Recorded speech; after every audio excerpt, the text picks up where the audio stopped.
allowed to speak. The numbers will be used later in the meeting. Thank you, Chair. Thank you, Council Bergen. At this time, I will open the meeting to the public for the purpose of commenting on ordinance 856-2025 only. Kindly state your name and town of residence for the record and adhere to the 3-minute time limit. Please note, a clerk of the board employee will hold up a yellow card indicating the speaker has 1 minute left of their allotted time, followed by a red card indicating the speaker's time is up. Is there anyone wishing to speak at this time?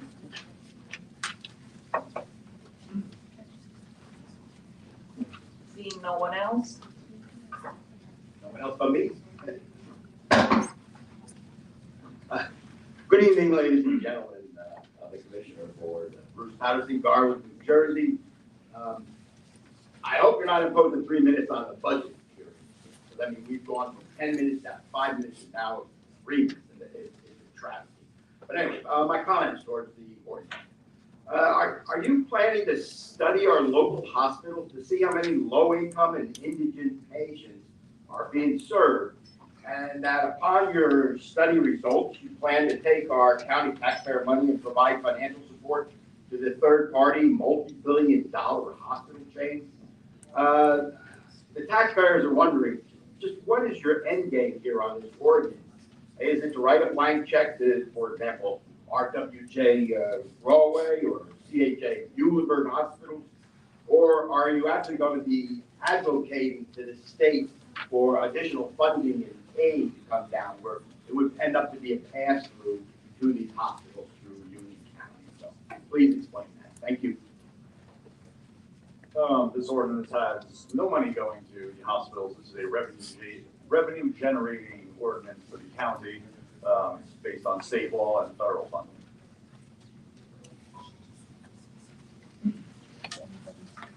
Seeing no one else, I will formally close this portion of the meeting and ask Policy Subcommittee Chair Vice Chairman Votek to vote ordinance 856-2025 for final reading and adoption.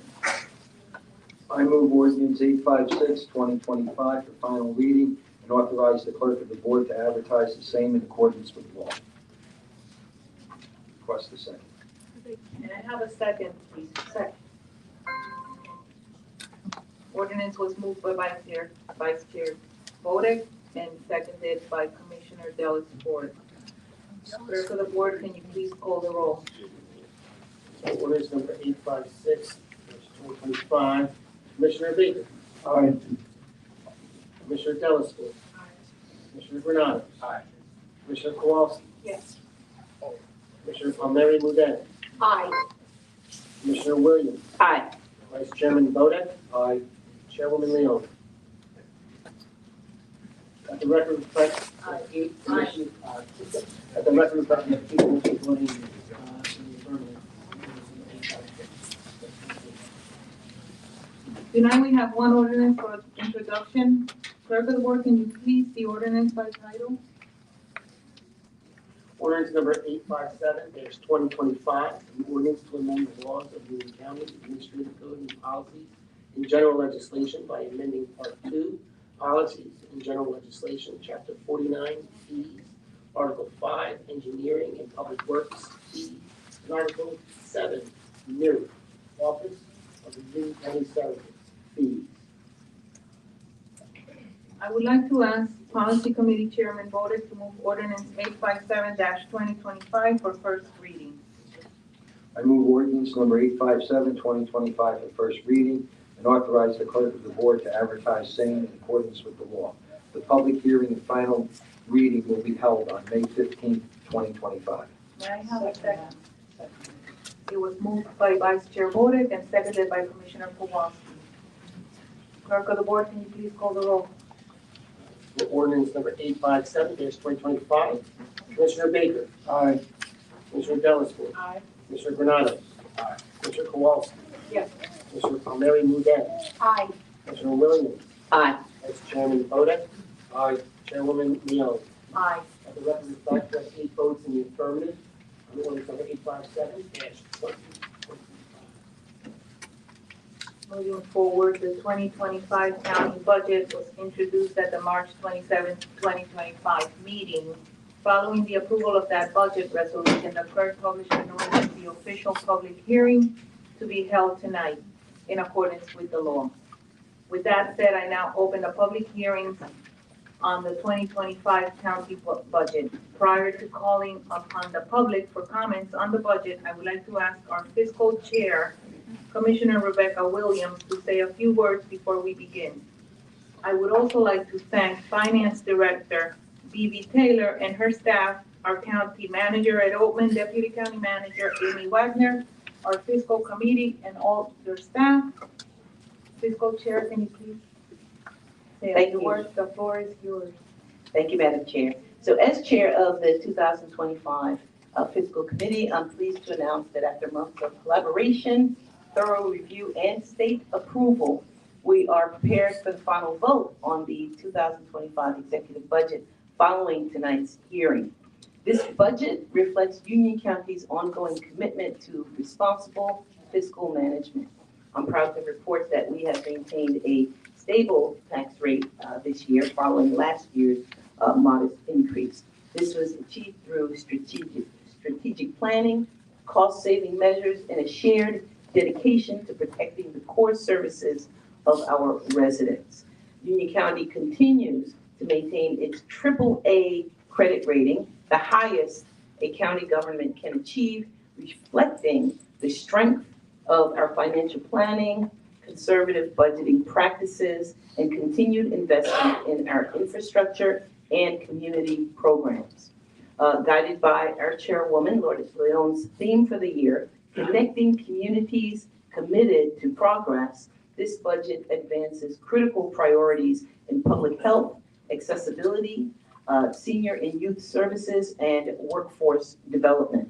At the same time, we must remain mindful of potential federal funding cuts under the current administration, the Trump administration, that could impact vital programs that we depend on, that you depend on.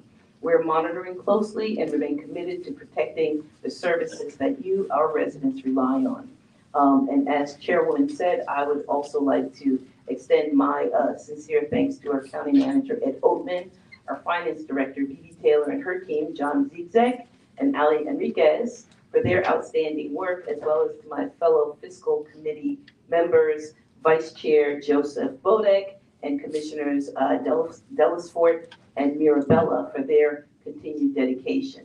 And finally, thank you to all of our department heads, staff, and community partners whose collaboration and input helped to shape a budget that meets today's needs while also planning for tomorrow. So thank you, and I turn it back over to you, Chairwoman. Thank you, Fiscal Chair Williams. Prior to opening the meeting up to the public for speaking on the 2025 budget, I would ask County Council Bergen to once again offer some remarks. Thank you, Chair. I just wanted to make clear to the members of the public here that this is a mandatory public hearing concerning the 2025 county budget. The only allowable comments are as to the budget itself. Comments on other topics, in particular concerning the status of the jail, are not appropriate at this time and will be disallowed. Such comments, as you know, will be heard later in the meeting during the public comment portion. As I mentioned before, please come up one or two at a time and line up if you have comments by the podium so as not to block other people. Thank you, Chair. Thank you, Council Bergen. At this time, I will call upon the first speaker to kindly state their name, their town of residence for the record, and adhere to the 3-minute time limit. Once again, I would ask all to please note that the clerk of the board employee, Emmanuel, will hold up the yellow card indicating the speaker has 1 minute left and the red card indicating their time is up. Is there anyone wishing to speak?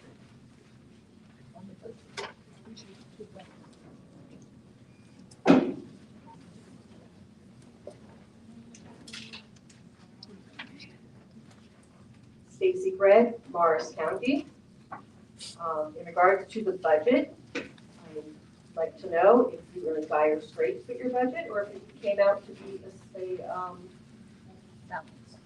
judicious budget, which you were able to meet this year? Is there problems with the end of the budget? Are you in deficit? Did you go over your budget? Were you able to maintain your budget? Those are the questions that I'm curious to learn about your budget. I understand the comment was made that you're very much alerted because of the administration, the Trump administration. So if you're concerned about the Trump administration and loss of budget, what is that dollar amount of loss of budget? How does that translate into human lives? Please let me know if you're in dire straits in the county of Union right now, and that is why you're looking for outside sources of income. Thank you.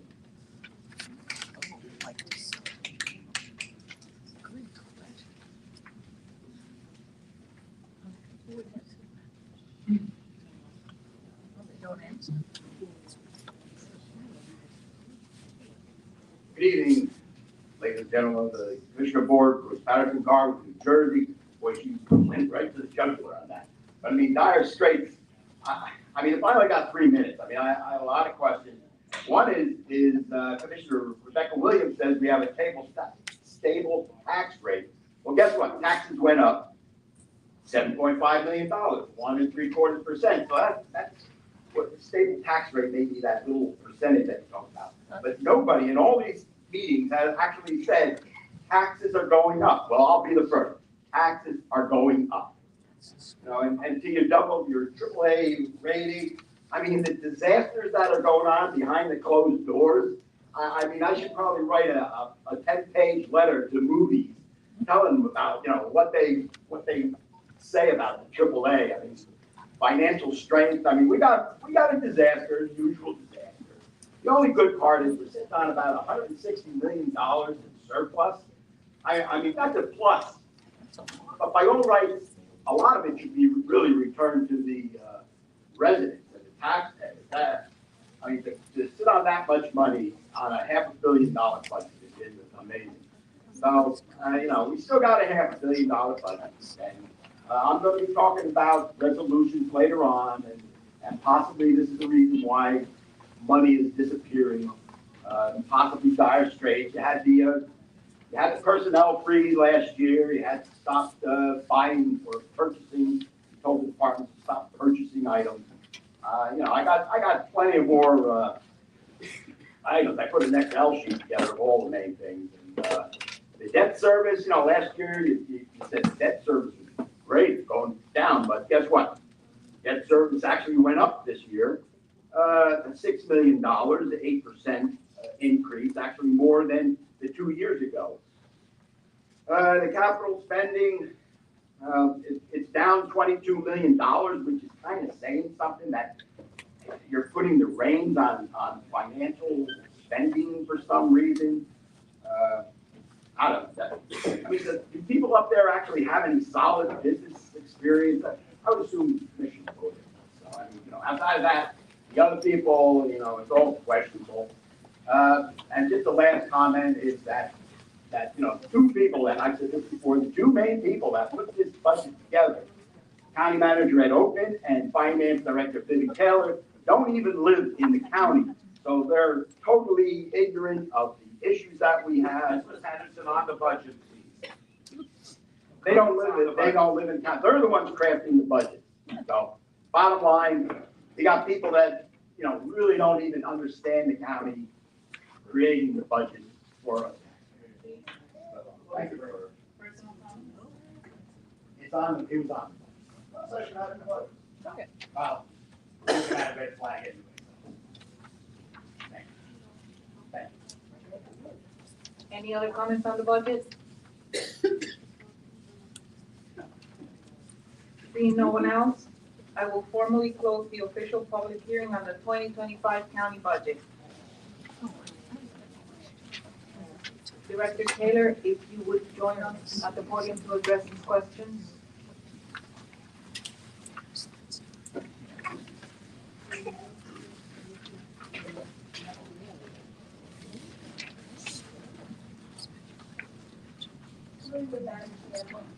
By law in the state of New Jersey, we are required to maintain a balanced budget, and we are also prohibited from actually overextending the budget. As a result, we are also required to plan and put plans in place in order to make sure that our appropriations match our revenue sources.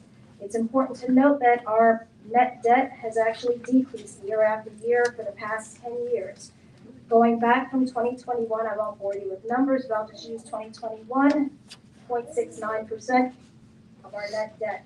2022, it decreased to 0.64%. 2023, it decreased to 5.7%. And in 2024, year-end, 0.48%. Every year, our net debt has decreased. Your debt service budget fluctuates year to year based upon your principal payments. So yes, there's going to be natural variations. However, that does not mean that our overall debt capacity is increasing. The net debt is the number that you need to look at in order to determine what you are paying. So with that being said, we do have a responsible budget. It has been reviewed by the state. We are cleared for adoption. We don't have any one-time revenue sources in this budget. If you've looked at our tax history within the past 7 years, we were able to provide 4 years of zero. And this past year and last year, 1.75%, which is well below what many municipalities are doing, which is over the 2% with all of their various exclusions. We are not using any of our exclusions. We're not using any of the cap bank that we are actually allowed to do.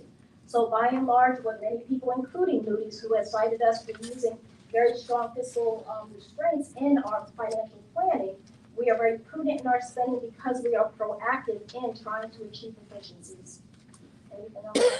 Thank you. I appreciate what you do. Thank you. Madam Chair, may I just? Yes, go ahead, Fiscal Chair Williams.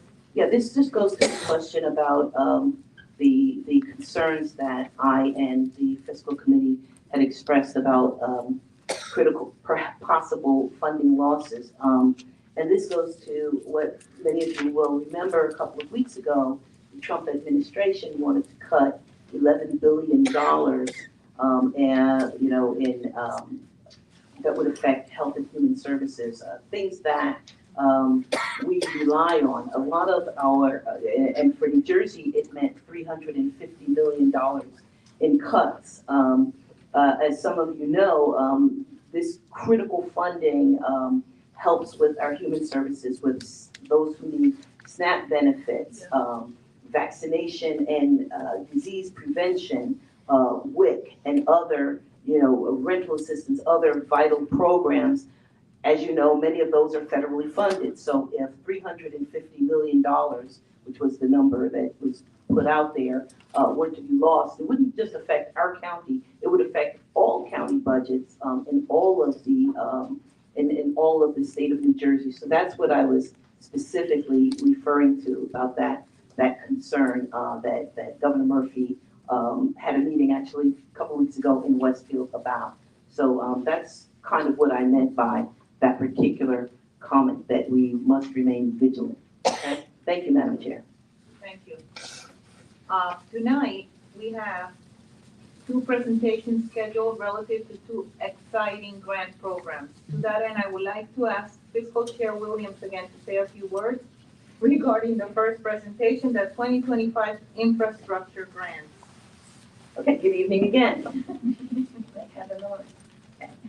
So on behalf of the Union County Board of County Commissioners, I'm proud to present the recipients of the 2025 Infrastructure and Municipal Aid Grant Program. In 2025, we awarded $1.5 million to support the municipalities across Union County as they invest in critical infrastructure improvements that benefit our residents, that benefit you, and that strengthen our communities. In just a moment, you'll see a compilation of videos submitted by each town highlighting how this funding will support and strengthen the residents in their communities. So I want to just in advance say congratulations to all of this year's recipients, and we do thank them for their continued partnership. Thank you, Madam Chair. Chair. Now I would like to invite everyone to turn your attention to the screens as we present a special video presentation for the 2025 infrastructure grant. That will help us do some much needed drainage in this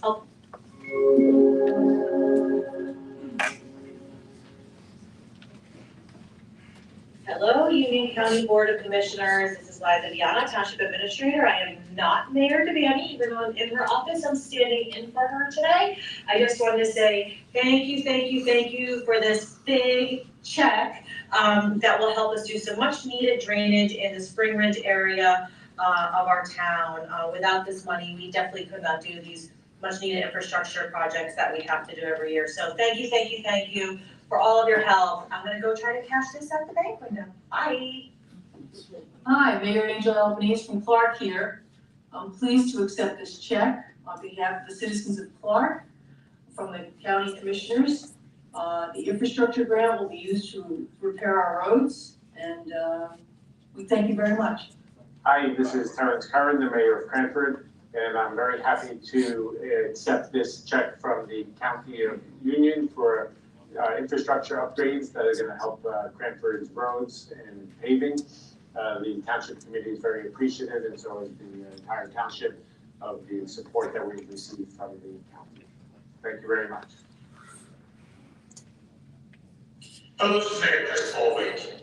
I'm excited to share that the city has received $150,000 through the 2025 Infrastructure and Municipal Aid Grant, funding that will go directly toward replacing antiquated traffic light systems at key intersections. Locations like 3rd Avenue, South Street, Grove Street, West End Avenue see heavy volumes of both vehicle and pedestrian traffic. These upgrades will improve safety and keep traffic flowing smoothly, helping our residents get where they need to go faster and safer. Intersections will be made more accessible for residents with disabilities, including the capability to connect to backup power, keeping people safe and traffic flowing. Having access to grants like this is essential for our city.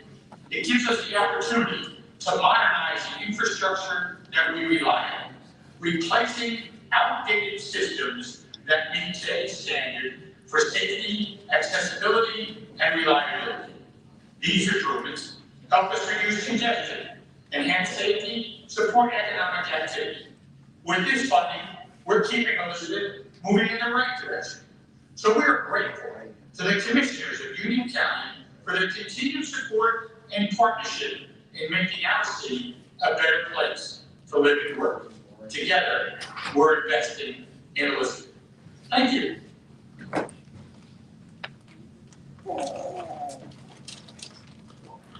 Hi everybody, I'm Jen Blumenstock, Mayor of the Borough of Garwood, and I just wanted to thank the Union County Commissioners for our infrastructure grant this year.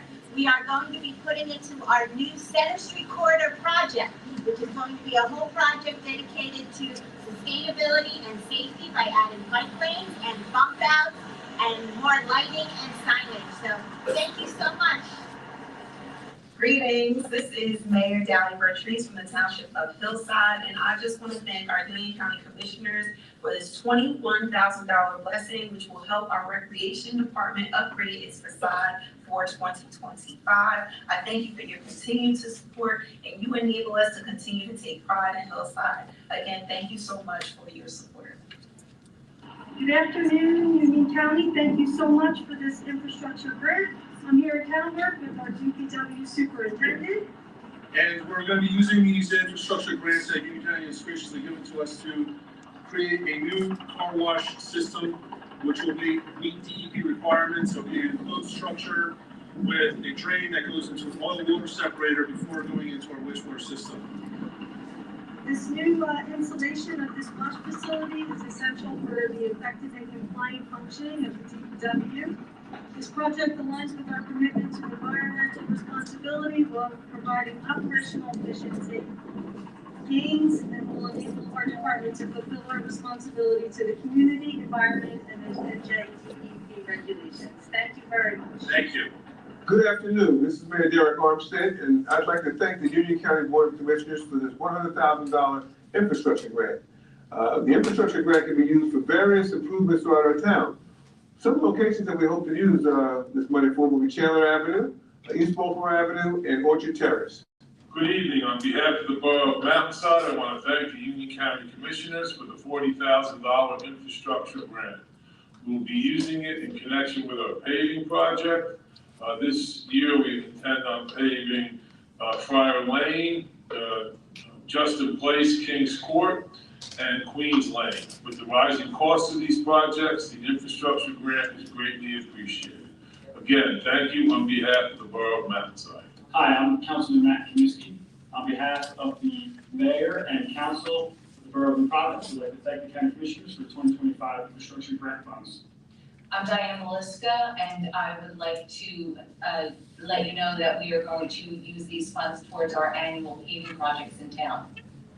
And as always, I'm Al Morgan, Mayor of Providence, and we want to thank you for continually funding us with this $50,000 check. It's deeply appreciated. Thank you so much. Thank you.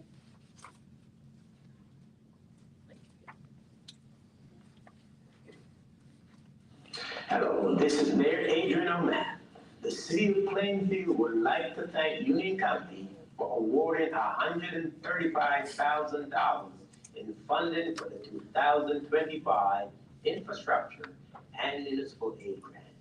The grant award will assist the city with the 2025 roadway improvement project, which involves resurfacing Summer Avenue and Fillmore Avenue. The project is anticipated to be completed in October 2025. The scope of work will include resurfacing the roadway and ADA compliant ramps and replacing stormwater drains where applicable. On behalf of the residents of Plainfield, we appreciate this grant and would like to thank the Union County Board of Commissioners for this and other grants received in previous years. Thank you to Union County. Hi, I'm Mayor Raymond Giacobbe from the great city of Rahway, and I want to sincerely thank the Union County Board of Commissioners for awarding Rahway the 2025 Union County Infrastructure Grant. This support means a lot to our community. The funding will go directly towards this year's roadway improvement project, helping us upgrade key roads like Lafayette Street, Princeton Ave, and Lower Main Street. These are everyday routes for our residents, students, and workforce. This investment helps us keep them safe and our roads well maintained. We're proud to partner with Union County on projects like this.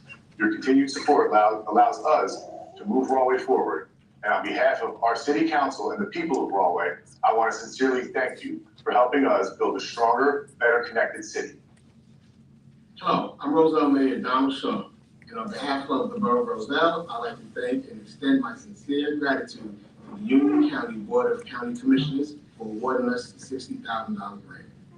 These funds will support our ongoing efforts to improve stormwater infrastructure and mapping throughout our community. Critical projects that help protect our residents and our environment. This grant is yet another example of how strong partnerships between local and county government deliver real results for the people of Roselle. Again, thank you for your continued support. Hey guys, Mayor Signorello here. Very excited to get this grant. Very generous. We're going to pave Laurel Ave. We're going to put some sidewalks there, make it a lot safer. Thank you, County of Union, for all you guys do. Round of applause. We got some claps. Yay! Hello, Union County Commissioners. Josh Lasardo, Mayor of Scotch Plains here. I want to thank you for the continued support in our town. This $100,000 grant is going to help us pave Stocker Lane, Raritan Road, Cooper Road, and others. It's really important to our residents that we maintain our roads, and this support goes a long way in helping us do so. Thank you, thank you, thank you for doing what you can to help our town.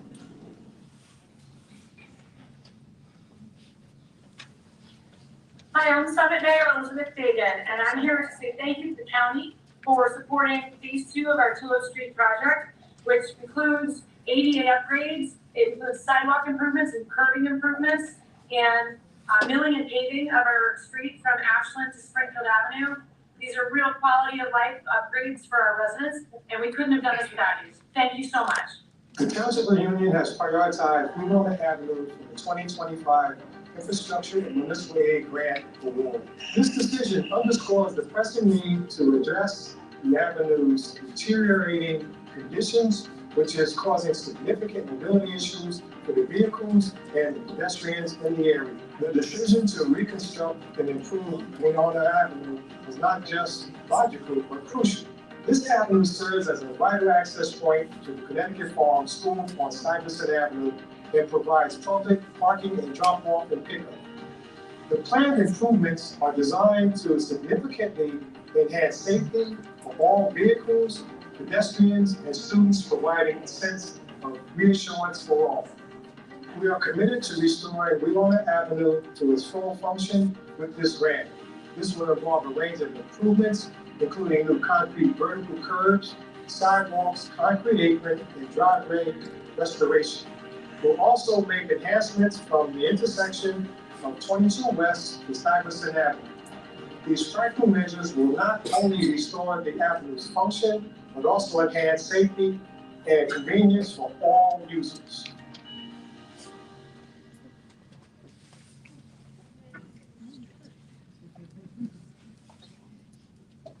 Hi, I'm Mike McNeil, and I'm the town engineer for Westfield.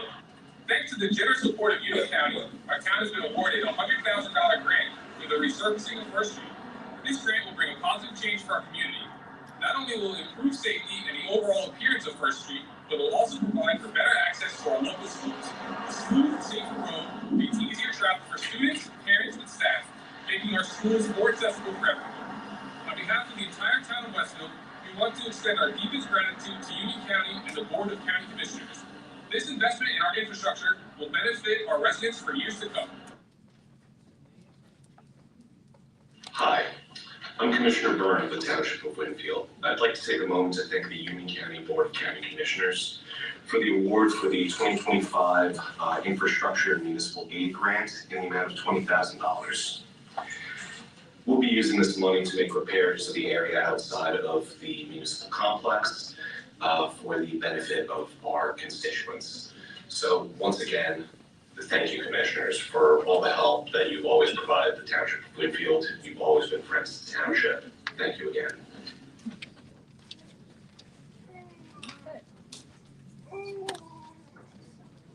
Thank you. For our second presentation, I would like to ask Commissioner Kowalski, liaison to the Cultural Heritage and Advisory Committees, to say a few words regarding the 2025 CARD grants. Thank you, Chairwoman. So tonight, in anticipation of the board's expected adoption of the resolution on this evening's agenda, we're pleased to preview another video presentation. And this one highlights the 2025 CARD Grants Awards. These are Union County's initiative to support local arts, culture, and history. ART standing for History, Education, Art Reach Thousands. Now, this is created through a collaboration between our Office of Cultural and Heritage Affairs and the Department of Parks and Recreation.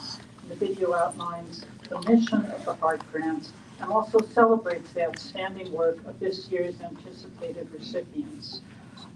A special thanks to Ms. Kathy Cacoletris, Nicole DeAugustine, David Pilmenstein, and Carolyn Thomas for bringing this vision to life. It shows the huge impact these grants have on our communities. And following tonight's meeting, we'll look forward to sharing this video online so that even more residents can learn about the programs and the individuals supported by the CARD grants, which we've been doing CARD grants for many years. I suspect there may be people in this room who have been, other than our staff, who have received the CARD grant, and they benefit so many thousands of people. So thank you, Madam Chair.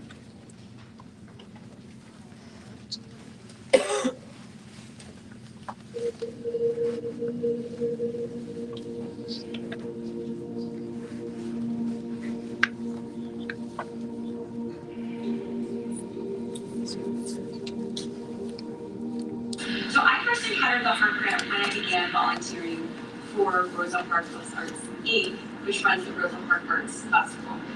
Probably back when I first moved here in 2017.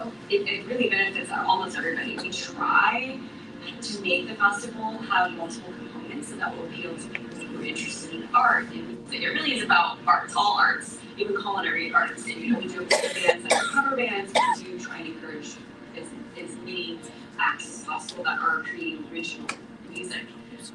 And that is the alpha is kind of unique. Because we really want to focus on people who are making things that are new and different and not just selling something. You know, there's so many more things we can do. So we'll see where we're able to go in the future, and we really appreciate having additional funds and really enjoy being able to. I literally enjoy writing checks to artists and musicians. Like, you're getting paid, because it's so important to support their work. And this grant allows us to do that for you in a way that we broadens the reach of the grant and of the commissioners' intentions and support. My favorite part of the project that we have done is Rhythm in the Park.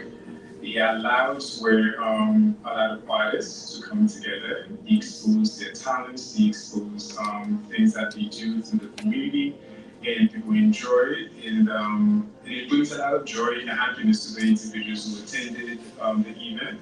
And I think that's one of the biggest impact for the project, because every year people looking forward to see who's the new artist coming out to share their talents. These artists that we bring together allow for them to relive or to understand certain things, and we are big on education. So it's not just having fun, but there's a piece for them to understand the culture. There's a story that says if you don't know where your past, you wouldn't know where you're going. So some of them, the kids, be interested to learn more about Haitian culture. And thank you to the county for allowing us to give us the platform and the opportunity where we have the opportunity to share our culture to the community or as at large. And also that the Haitian culture is rich. The Haitian culture has a lot to offer, like any other culture, but at the same time, we have a large amount of youth that may not know so many things about Haiti, so we use that opportunity to share, to educate them. Education is the key, and I want to say thank you for giving us that opportunity. I've been here a long time. I do not know the exact number of years because I'm really bad at math, but it's somewhere in the vicinity of 30-something years. And so I've been involved with different programs, but mostly a lot of my time has been in mental health programs.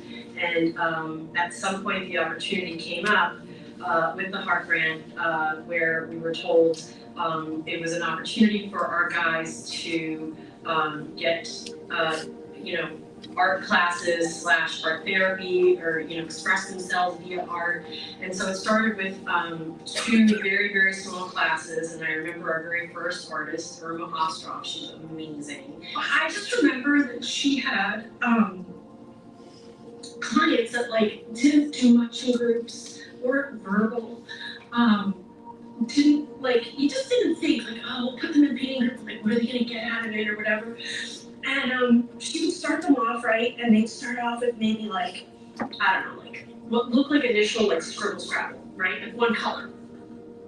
And she would show me after each group, oh, this is what Bobby made or whatever. And so she'd bring it over and just be just green, whatever, so whatever was going on then. And then as the grant went on, and as the class went on, you saw this evolvement of the art, where all of a sudden you were she'd go, look, and then you just go, what, that came from who? No way, that could not have come from that person. And it was absolutely spectacular to see the way the person would legitimately open up like a flower. And Irma was able to bring this out of them. I've been with Carol for 16 years, but you may have gotten Heart Grants before. So our organization is 42 years old. We knew Susan Cohen. We were very close to Susan Cohen. She led the Cultural Heritage Commission. And so anything to do with the county, she was instrumental in connecting us to. So that is absolutely how we heard about the Heart Grant. It's interesting, so we have this very wonderful day of dance, and then we added Dance on the Move, which are where we go to places in order to reach the rest of the community. A 91-year-old woman who was standing, and I said, she said, well, Mr. Walker, she came in, but I said, you can touch it lightly. I said, we're just gonna lift one leg, we're at a circle ankle, and I said, if you want, you can take, she's like this.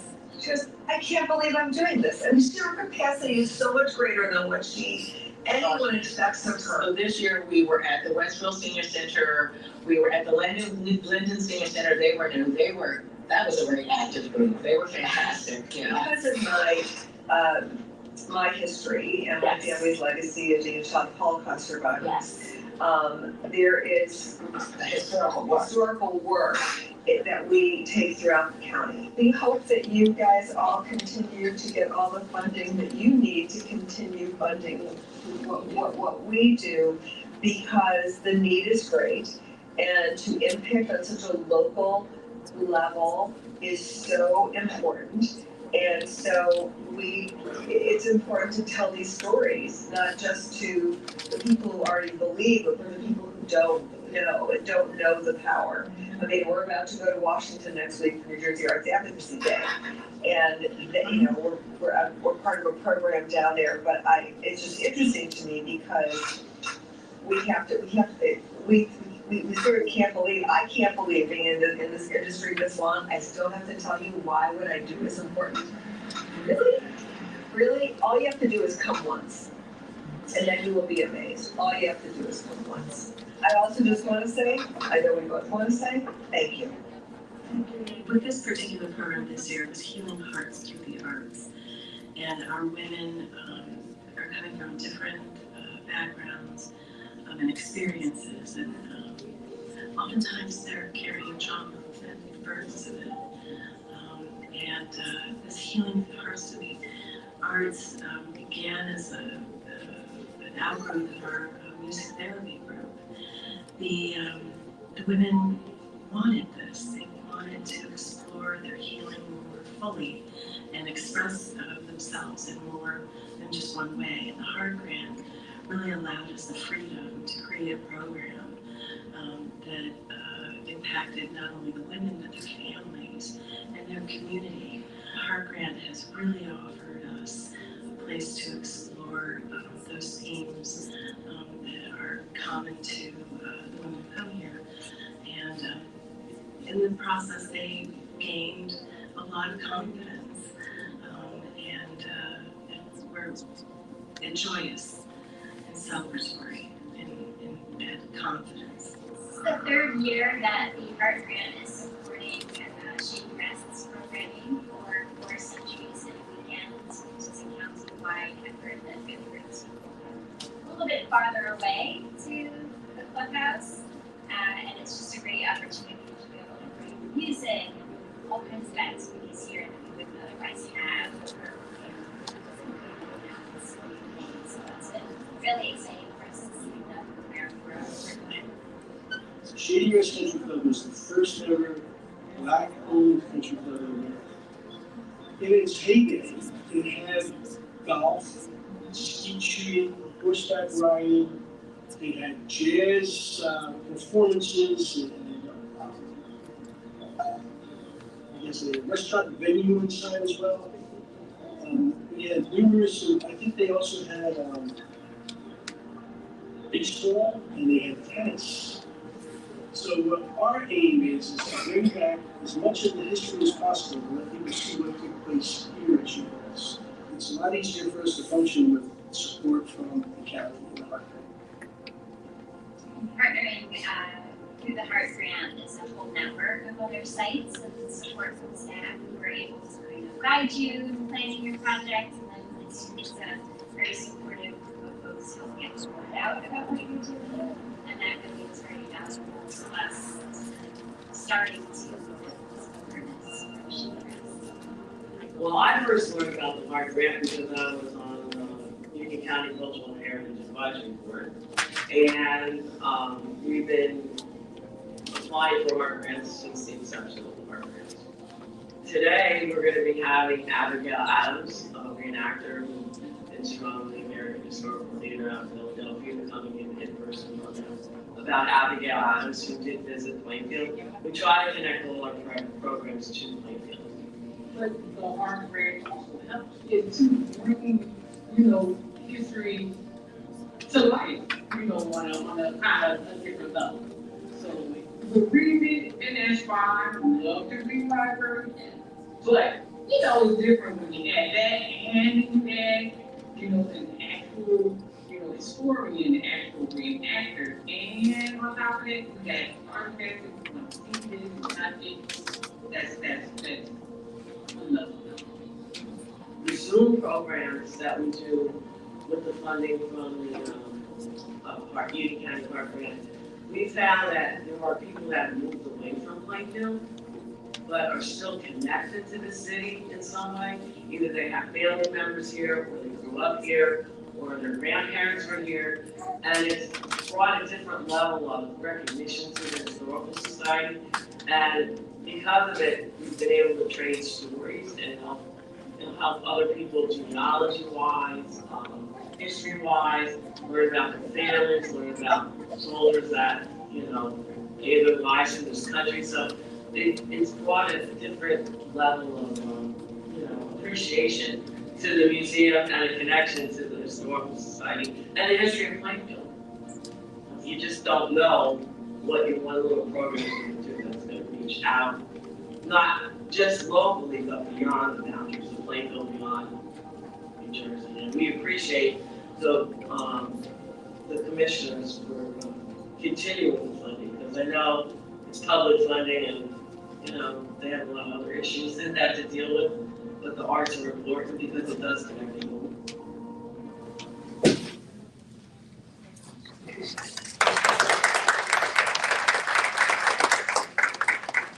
Thank you. I would like to also thank the Office of Public Information for putting both videos together for tonight's meeting.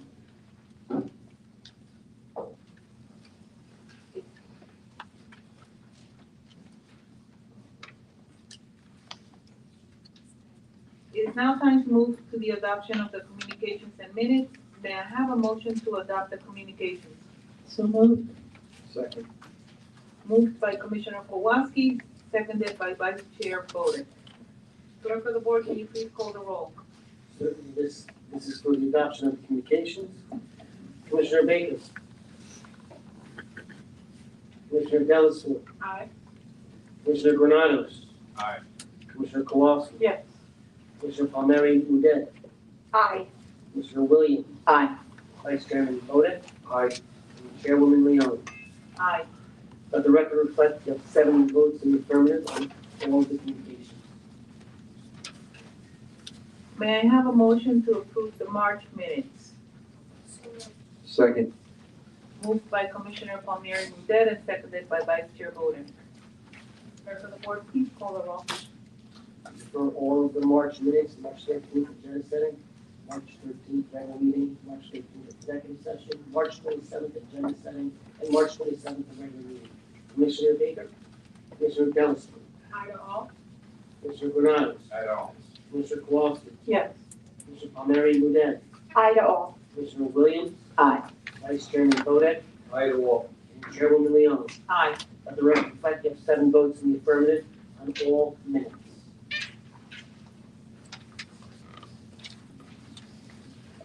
Prior to opening the meeting for public comment, I would like to ask County Council Bergen to once again offer some remarks, please. Thank you, Chair. Before public comments begin, I've been asked to let the public know some matters concerning the former jail property, as I'm sure many of you are here to talk about that. Since the last meeting, there has been no change in the status of that matter. But I would note that the county manager and I, with some other county employees, will be meeting with Make the Road New Jersey on Tuesday to get their input into the potential bid specs in this matter. Also, to try and clear up a false narrative that appears to be circulating in the public. By state law, the final determination of the disposition or not of the county's property will be by future vote of this board. It is in the board's power to accept or reject any and all bids, if any, received in response to any future invitation to bid on the jail property. I hope that helps to clarify the process going forward. I'd also like to remind everyone of the need to abide by the time clock, maintain decorum in the room, and refrain from profanity or vulgar comments, and not to make any personal comments or attacks. Please remember there should be no no one on the phone in the room. And if you need to talk to your neighbor, please go outside, have your conversation, and then come back in. Also, please keep the aisles clear for safety reasons and wait for your group of speaker numbers to be called before lining up before the podium. If you wish to speak and do not yet have a number, please step outside the doors and you will be given one. Please hand in your number as you approach the podium, and all speakers will be given a chance to speak tonight, so there's no need to rush forward to the podium. Thank you, Chair. All right, Council, the clerk is going to call people up at 5 at a time, correct? Yes, I'm sorry. That is correct. I think I said that before, but yes, 5 groups of 5 at a time. Thank you. The meeting is now open to the public for the purpose of commenting on resolutions being offered for adoption or any governmental issues that a member of the public may feel may be of concern. Kindly state your name and the town of residence for the record, and if speaking on a resolution on the agenda, please note the resolution number to which you are referring and adhere to the 3-minute time limit. Once again, please note that the yellow card will indicate the speaker has 1 minute left, and the red card will indicate the speaker's time is up.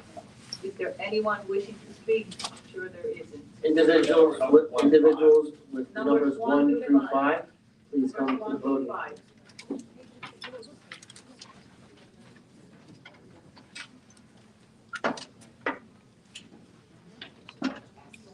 Anybody who wants to 5 at start, as long as it's the first 5. Now I'm number 1, but I'll go at the end.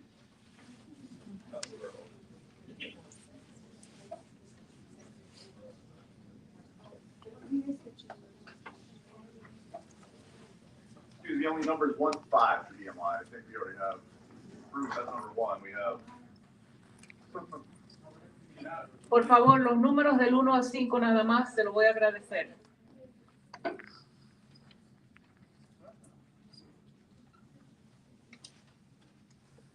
Good evening. I will be doing some interpretation. Buenas noches. Mi nombre es Brainy Belial y yo soy un miembro de la comunidad y pareja de un inmigrante detenido que actualmente se encuentra en Luisiana. Good evening. My name is Brainy Belial. I am a member of the committee. I'm also the wife of someone who has been detained. He was transferred to Louisiana. Más que hablar de mi situación, estoy aquí para expresar un poco del dolor de cómo mi familia, así como muchas de las familias de los detenidos, están pasando. And I'm here to express some of the pain that I am suffering and many of the other families who have loved ones detained are also experiencing.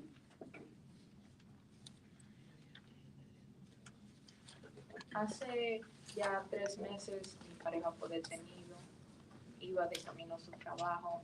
Nosotros ya tenemos un tiempo viviendo juntos, apenas tuvimos un bebé de 5 meses y desde que él está detenido he estado desamparada, no tenemos recursos, abogados, casi no hay abogados, tenemos problemas para pagar la renta, para comprar comida. Since about 3 months ago, my husband was detained on his way to work. And since his detention, we've experienced a lot of anxiety. We're already struggling to pay rent, to buy food, to get, just to for basic necessities. Yo sé que como yo hay muchas madres o muchos padres que se han quedado sin su pareja, hay muchas familias divididas. Solo quiero expresar que por favor consideren en la reapertura de este nuevo centro, porque como ellos van a separar muchas familias y van a causar mucho más dolor a tanta gente. And that's why I want you to consider about opening new ICE detention facilities in the state, because many families will just experience family separation. I forgot to mention about their baby. The baby's over there. He's 5 months old, and his dad has been detained for the past 3 months. So this baby is growing up without his dad.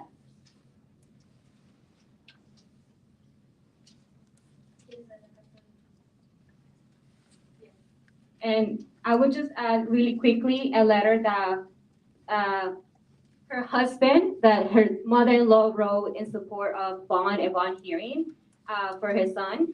And she just expresses that I write these lines to express to any official or immigration judge about the painful situation I've experienced as a mother.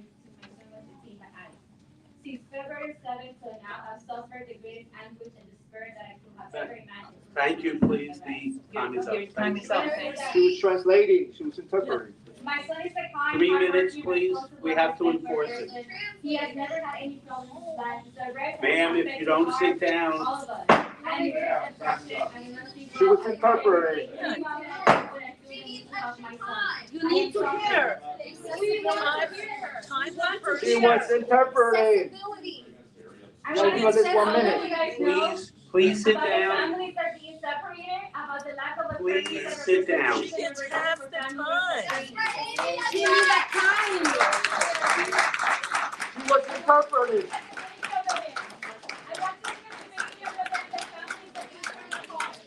Don't start talking. Ma'am, please sit down or you will be removed from the room. Those are the rules. She was interpreting. Everyone must. 1 more minute. 1 minute. Keep families together. Please, sit down. Hey.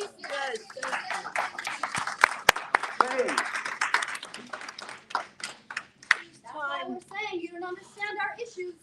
You don't even make time. Please don't yell out from the crowd. We will hear everybody speak. Each has their turn. Each has their time. How about when you interpret? What you gonna do when people interpret though? Please stop yelling at them. Can you address that though, when people interpret? Yeah. Officer. How do you not accommodate that? Everyone is Explain, how do 3 you not minutes per accommodate people? speaker. You That's need your to time. understand what she's saying. In English or an interpreter, it's 3 minutes. Those are the rules. That's a violation of the language access. Next speaker, please.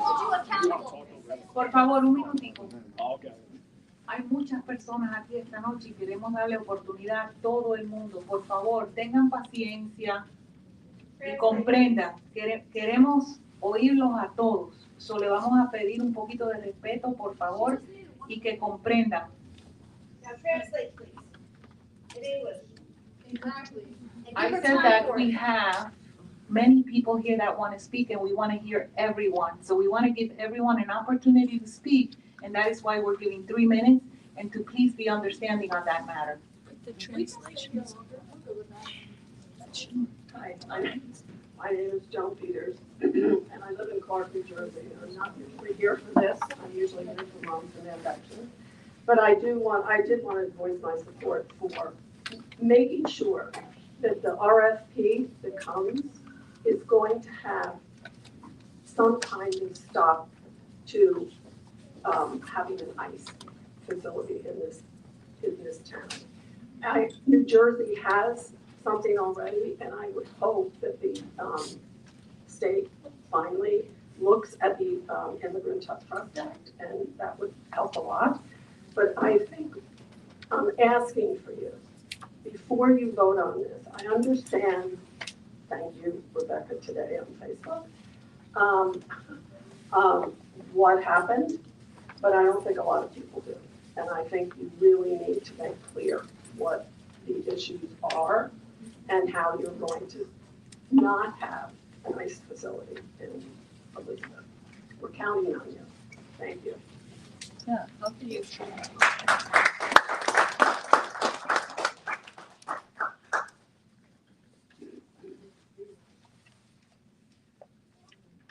My name is Virginia Kay. I'm from Union Township, and I don't have the information of the previous speaker. I'm glad there's this confidence that ICE will not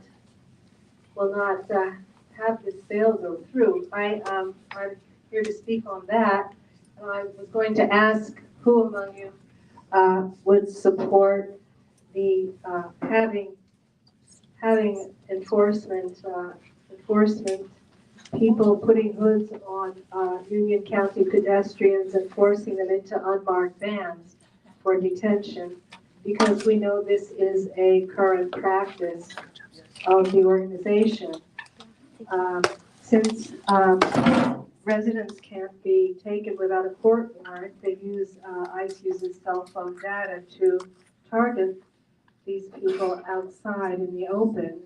And we can expect certainly that the procedures initiated on more vulnerable populations like immigrants will eventually and gradually be extended to the wider population. In fact, the acting ICE director, Todd Lyons, said, and is quoted in the Arizona Mirror, of saying we need to get better at treating this like a business, like Amazon Prime, but with human beings. And in fact, the problem is to do it with homegrown, which is the other term for what we usually call citizens, but they haven't reached that yet. I wanted to, because there doesn't seem to be, there isn't a compromise on those issues, I wanted to urge that an alternative contracts proposals be put up for the jail. And also because you all, I'm sure we all, a long time New Jerseyans will remember Christine Whitman's husband and his vendor contract to supply the state prison vending machines.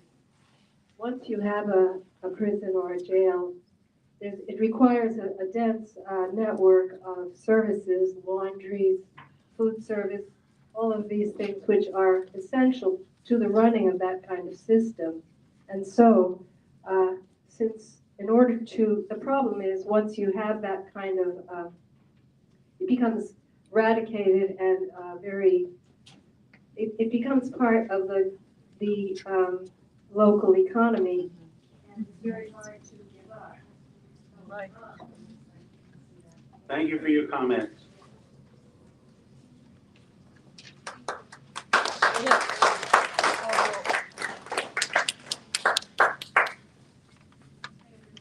Teresa from Rahway. Is it possible to ask questions about the RFP and like actually get answers back? Is that possible? To ask a question while we do answers after everybody speaks. What? Oh, after everybody sees, not like, because I did have a lot of questions about the RFP specifically. So, I can just cut some of those off. The RFP hasn't even drafted yet. yeah. So the question would be like, when will it be drafted, and do you have like a deadline as far as when you would? There's nothing planned at all yet. Okay. If we were to come back in a month, would it be available? You think? I don't know, but I can answer everything. And Okay. Well, I guess the other question I had was, in your opinion, what would be the ideal use for this space? Oh, right, you don't answer back. But curious about that. Also curious about, as a governing body, do you guys have certain values that you kind of try to govern by? I'd be curious to have that. I'm sure that's on your website, but it'd be nice for everyone to hear that out loud from you guys about your values. Curious also, once the RFP is created, will you have a rubric or something? How are you going to judge the bids? That would also be nice to be shared publicly with everybody. Yeah, so a lot of the questions were around the RFP, but it seems like we're not going to know what's going on with it. Yeah, I think I'm assuming community is one of your values. There's lots of stuff that you showed before with the videos highlighting all the different things you do in the community. So I think it's reasonable to ask the 9 of you actually or I think Mirabella's missing, but the 9 of you to commit to making sure that it's not a jail. I don't actually think that's really a hard decision to do that, because that is having ethical consideration which is part of your role. It's also social responsibility. And so I think it's an easy call to just eliminate that as an option because nobody in the community would want something like that. Okay, and welcome any of the public, any members of the public, numbers 6 through 10.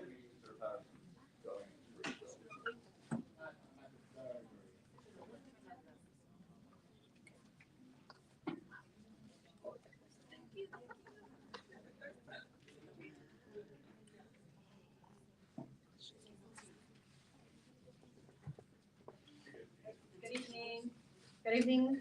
My name is Ana Paola Pazmiño. I'm the director of an organization, Resistencia en Acción. We're a migrant justice and labor rights organization. We organize and empower immigrants with English classes, fight for worker rights, support families that have been detained, that have detained loved ones in jails and in detention centers, and a rapid response system that protects immigrants from ICE's racist targeting. Instead of being with those families tonight, we took some time with other organizations here tonight all over the state to ask that you obviously know that we are in this battle against immigrants. These attacks are numerous. And while the vote on soliciting bids that can be used to detain or incarcerate people have been made public, that's not the same as meaningful public participation.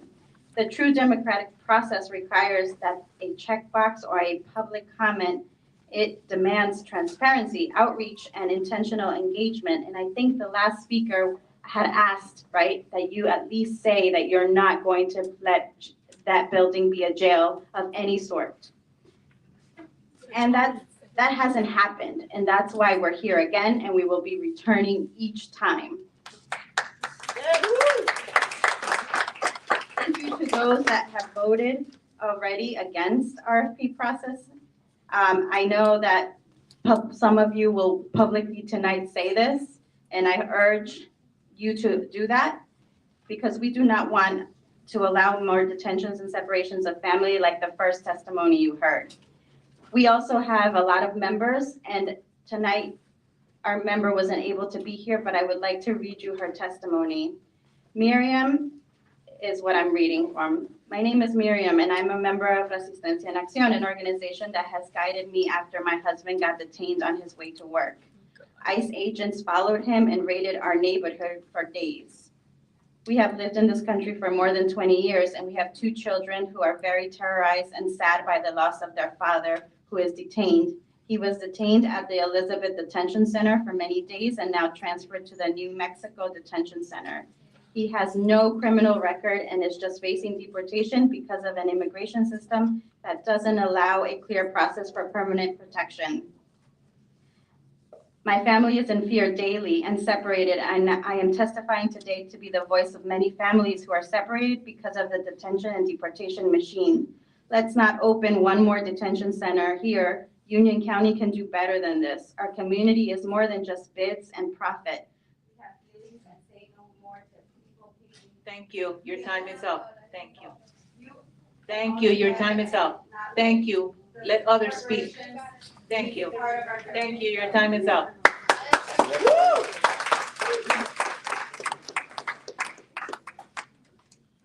You know when my time begins, please. Okay. Good evening, commissioners. This evening to all present. I am Asma El-Huni, and I'm with Resistencia as well.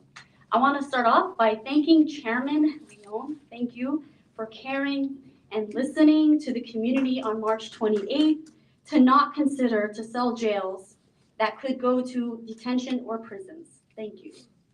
Kimberly, Palomari, Modud, we are appealing to you today to do the right thing. Shame on you, Betty Kowaliski.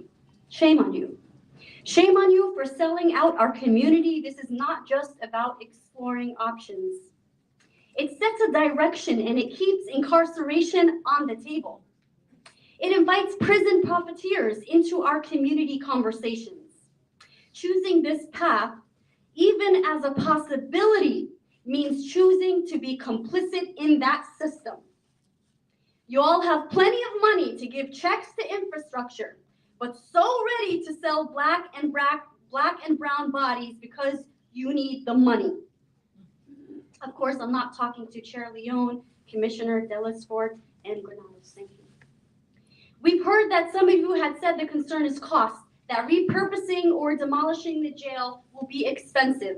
But if cost is truly the concern, then even considering incarceration or immigrant detention as a possible path deserves serious scrutiny.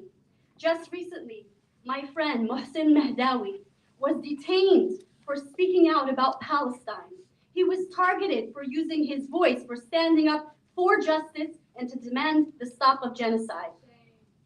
His detention is a stark reminder of the many people caught up in this unjust and racist immigration and carceral system. I want to ask you, how much would you accept to detain my friend Mohsen? Is it $1 million? Is it $10 million? What number will get you to say okay to the bids presented? Mohsen is worthy more than any amount of dollars, and so is every human being who finds themselves caught up in a system that targets them for being black or brown. Though we can never put a number to human life, detentions and prisons are actually quite expensive. Taxpayers continue to fund these cycles of harm, and to hear some of you say you're trying to be fiscally responsible, that's not fiscal responsibility. That is a failure to consider long-term costs on communities. That is a failure of imagination and a failure to understand there is no amount of money that can make it okay to support racist systems and detention and incarceration. Yes. Union County, you have a choice. Lead with vision and Thank you values so that much. reflect the will Your of the time is community up. and continue down a path that dismisses our voices is not okay. Yes.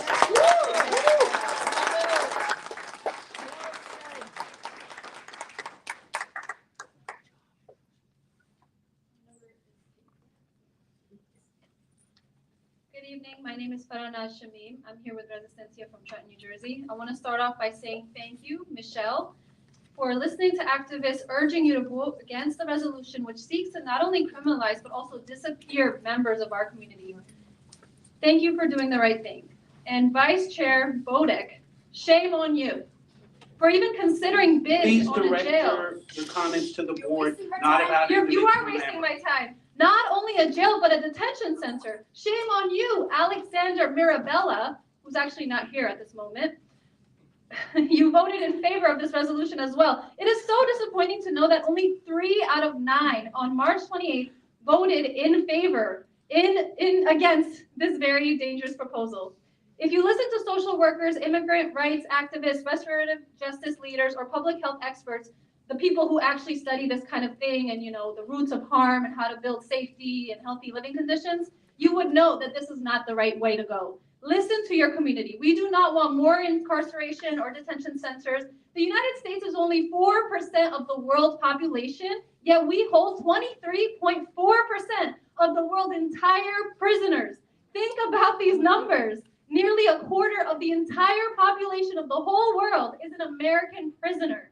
We cannot allow this to continue. This vote sends a clear signal. It opens the door to private prison companies whose track records are full of abuse, neglect, and all kinds of human rights violations. Why are we still entertaining failed models of punishment when studies after studies prove that our legal justice system is a money-making scheme that does not seek to provide true rehabilitation and treats inmates like slaves? Investing in affordable housing, mental health care, education is proven to provide real healing and support. And it actually even costs less in the long run. So even if these words don't touch your heart, consider it from a financial point of view. It is more cost effective to have community-based programs than private prison companies. We have the right to tell you exactly how we feel. We have the right to imagine something transformative. That is why we are here, urging you, pleading with you to please hear us out. It is not too late to move in a better direction. You have the power to shape this process. You can choose to limit the bidding proposals. You can rebuild trust with the community by listening to us providing the voices, prioritizing the voices of everyday people, not greedy corporations. At the end of the day, we just want to feel safe and heard. Use your morals and your values to determine who is it worth listening to. Is it us or people that are private prison companies that actually don't care about people? They disappear people. Right. They use people, they disappear people, they harm people. It is about what you value, what kind of legacy you want to leave behind. So please choose solutions that uplift our community, not re-traumatize it. Yes. At all? Are you going to interact with us or are we just talking to you?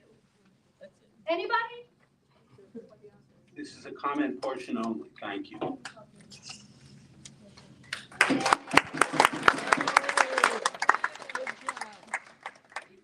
I'm Andre from Elizabeth, also here with Movimiento.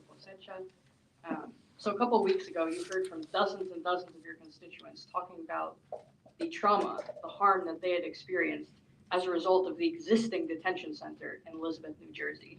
You heard how people were tortured there, how people died there. You heard how people's partners were kidnapped and disappeared into EDC and then transferred out of state.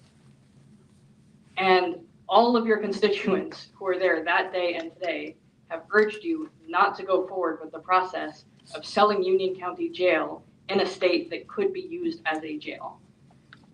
But thankfully, as I believe one of you mentioned earlier, the process is not over. And in spite of the way that 6 of you voted last time, you have a chance to do the right thing going forward.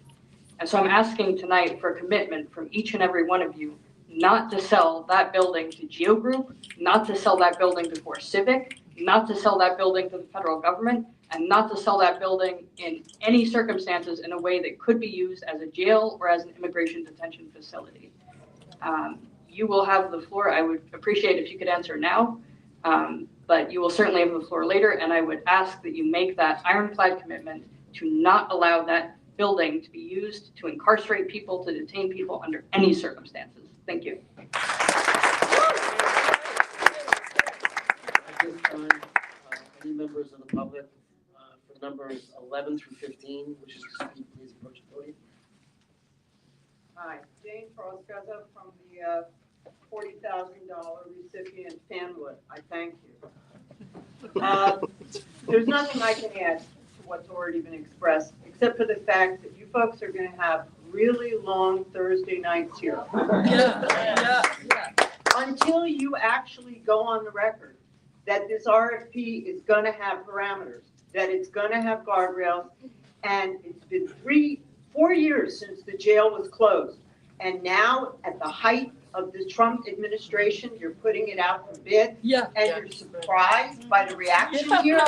You're going to be here every meeting night for hours and hours and hours, because they're just revving up on mobilizing people to come to these meetings.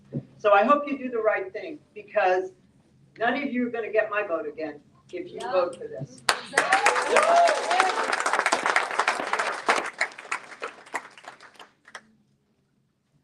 Good afternoon. My name is Eric Cruz Morales. I'm with the New Jersey Alliance for Immigrant Justice. We're the state's largest immigration coalition. We have over 60 partner organizations all throughout the state, and we advocate for policies that empower and protect New Jersey's immigrant communities. I'm here today because New Jersey has become ground zero for mass immigration detention. Despite years of hard-fought victories, including the passage of state law that would ban private detention facilities in New Jersey, we're here again. And we're here again fighting against the opening of Delaney Hall in Newark, and we're here fighting against what's likely to be another detention facility as you're beginning this process. We see what's happening across the country. People are being detained, people are being separated from their families, and the federal government just keeps on appropriating millions and millions and millions of dollars to contract with private detention facilities like GEO Group, CoreCivic, county jails, deputizing local and state police, and this is having a horrible impact in communities all across the country.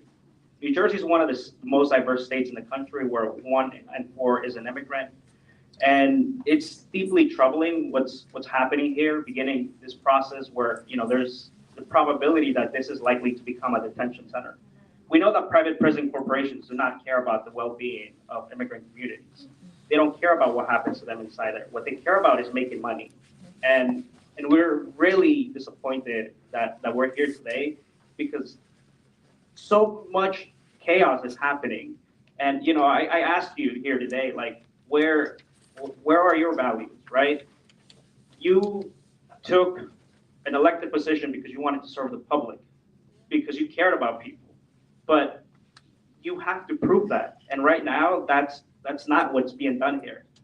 And we see families every day get impacted by this. And we just hope that you do the right thing. We fought hard so many years to shut down these detention centers. And we won those fights. And we're here again, and we're gonna continue to fight until all those facilities and all those detention centers are closed in New Jersey. And we make a statement that New Jersey is a state for all immigrants, regardless of your immigration status. So, thank you, and I hope to hear from you. Yeah.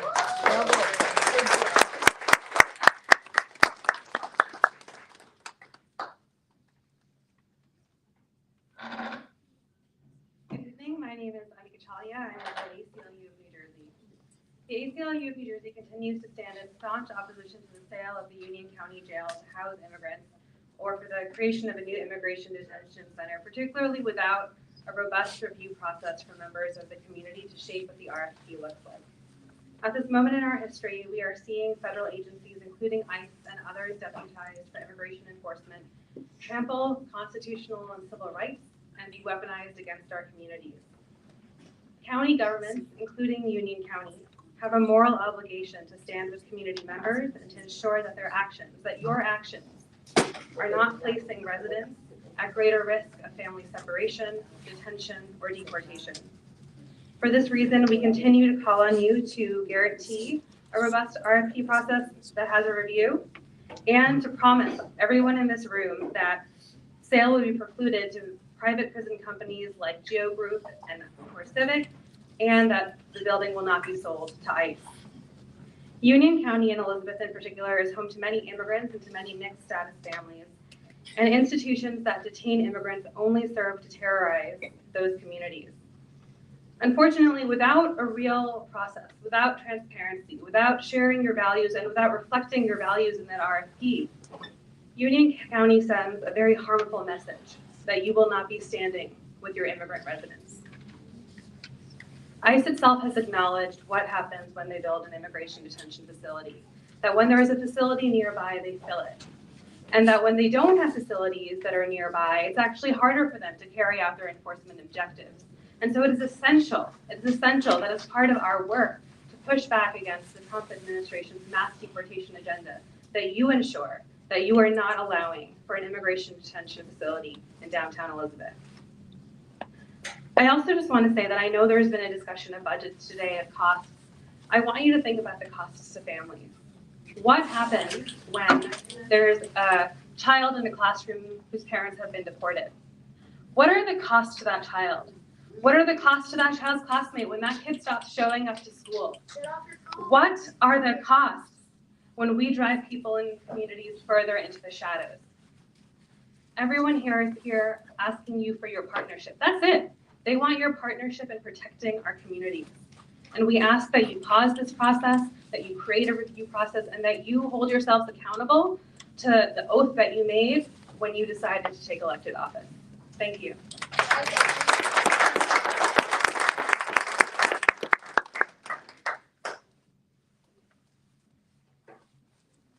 Stacy Gregg, I'm a resident of New Jersey.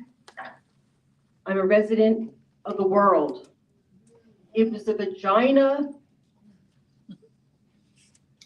wheel of roulette that you landed where you landed when you came out, when you were born. How dare you take the opinion that immigrants are not welcome in our United States? How dare you be Democrats in name only? You're Democrats. We need to fight this administration. Courage is contagious. Don't try to be complicit with an administration that hates Black and brown people and is racist in every sense of the word. I've been protesting For years and years, I started out in my 20s, I'm in my 60s. I have never seen the anger and the evilness of having people, protesters go by and give a Heil Hitler. We are in a crisis now. If you heard Cory Booker, if you consider yourself a Democrat, and I don't know the makeup of you, I don't know the makeup of all the mayors, but you sound like you're pretty well off, giving out lots of checks, and you like it. You're all smiling when you recognize one of your mayor friends. This is not money you want to be part of. This is dirty, disgusting, gross blood money. Yes. These are the sweat and tears of women and children that didn't win the vagina lottery of being born in the United States or another country where they weren't persecuted. And they came to the United States for freedom. And if you want to make that jail into something, turn it into a museum. Turn it into a place that you process immigrants. Get the backlog out. Yes, judicial. Tell 45, 47 that you're contributing to getting the backlog of immigrants. Do it that way. Do not be complicit with this administration. I fought, I have a bruise on my head from protesting the Bergen and the Hudson County jails. I've been arrested. I had the ACLU represent me in court. These are not good people. These counties were all run by Democrats and machines, and they've gotten them out. Shame. If you want to stay in office, I suggest you do what Democrats would want you to do. Yes. Save our country. Do not allow this to start happening. Be courageous. Be strong. Stand up tonight and say no. I don't know which one of you said no or yes, but don't make us suffer here and keep coming back, because these meetings are going to get long. And people will get out to stand up for our other human beings. No human is illegal. Right. Love. Lead with love. Because at the end of the day, it's going to be about love. How much did you love your fellow citizens? Yes. At this time, any members of the public wishing to speak with